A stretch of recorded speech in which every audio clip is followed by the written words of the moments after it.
para sa tanghalian. Maraming gulay para mas masarap.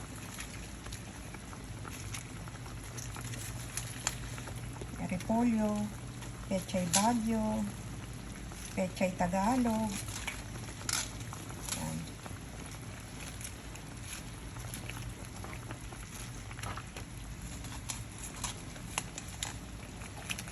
Siyempre itong pechay Tagalog natin para mas masarap. At may sikreto dyan para mabango at masarap yung ating nilaga. Yan.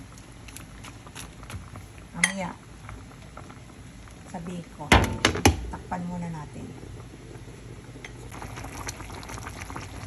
Ayan ang aming pananghalian. Nilagang baka na maraming sahog na gulay. At ang pabango, pampalasa, pampasarap, celery.